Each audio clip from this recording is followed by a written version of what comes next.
Oh, say, can you see by the dawn's early light what so proudly we hailed at the twilight's last gleaming, whose broad stripes and bright stars through the perilous fight o'er the ramparts we watched were so gallantly streaming, and the rocket's red glare, the bombs bursting in air, gave proof through the night that our flag was still there.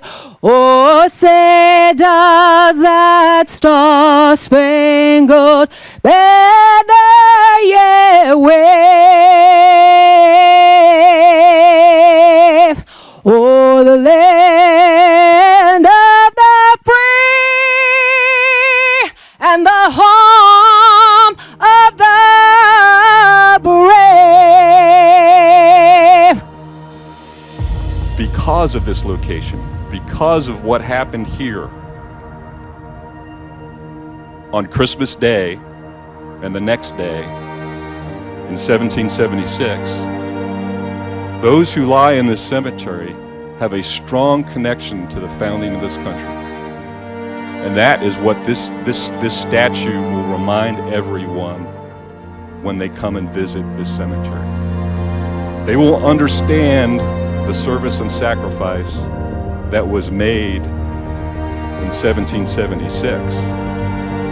But they will also understand that that service and sacrifice has continued on and on and on for almost 250 years since. This is a magnificent statue to watch over this place of serene beauty. But notice and remember what General Washington is doing. He is praying. He's pleading to Almighty God for the survival of our troops, of his troops, and in turn for the survival of this experiment that would become the great nation which we live in today. His prayers were important for our nation then, and I contend that our prayers are necessary today and always. So please, when you think of this day, when you remember this day, be mindful that our country exists because of great heroes and because of a merciful God. And go ahead and say that little prayer and ask that God bless America again. We all work together for this day to honor our veterans who so bravely protected our country, and to the men and women who are serving our country now. It is such an honor to thank you for your service. All of this came together for you. And that's what's so uniquely appropriate about this monument of General Washington. For this location, I intentionally tried to capture a tone of peace and solace with the stillness of the cape and the steadiness of his hands and the calm expression on his face, in the hope that it would bring comfort to those who pass by. Washington himself was an advocate for the veterans. Even after the Revolutionary War and throughout his presidency, he believed that we needed to take care of the veterans just like they took care of us and our country, that our freedoms come at a great price, and that democracy is fragile and should never be taken for granted. So it seems fitting to me to end my remarks with Washington's own words from a line in a letter he sent Patrick Henry that really exemplifies his integrity and humility. And I quote, "America has ever had, and I trust she will have, my honest exertions to promote her interest. I cannot hope that my service has been the best, but my heart tells me they have been the best I could render." Thank you. On the night of 25th December 1776, Washington and his army crossed the Delaware, roughly in this place.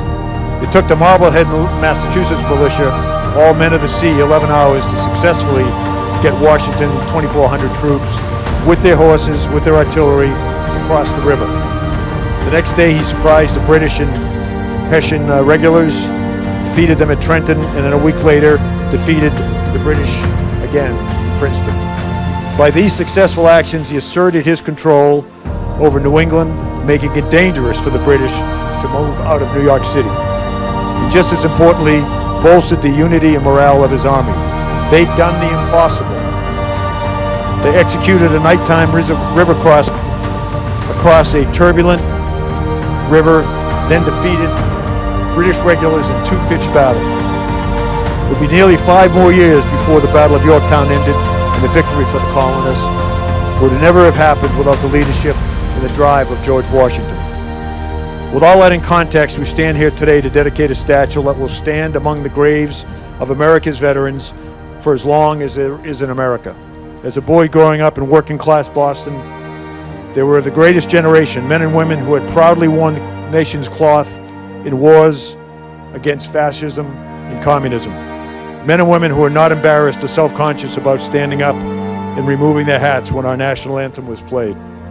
Parents who wanted their children to say the Pledge of Allegiance in school and to be reminded about what America and its flag are all about. Parents who wanted their children to say a prayer before school started to the God they worshiped.